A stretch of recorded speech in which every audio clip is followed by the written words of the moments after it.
Kung ang Commission on Elections o COMELEC ang tatanungin, dapat one-strike policy ang ipatupad sa mga mahuhuling lumalabag sa COMELEC gun ban.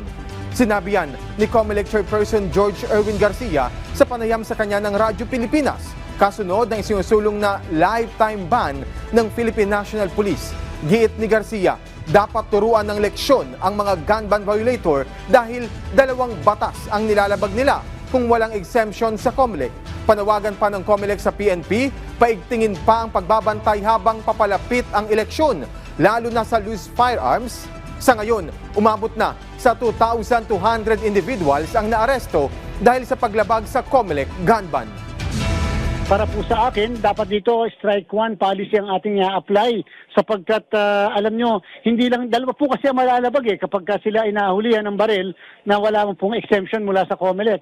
Violation ng gun ban natin at saka po number 2 ay magiging illegal possession of firearms po yan sapagkat lumalabas, wala pong karumpatang permiso yung kanilang mga baril na nailalabas. So yan po dapat talaga ay one strike policy upang hindi na po muli sila makapagdala ng baril sa labas ng residence whether may election o wala.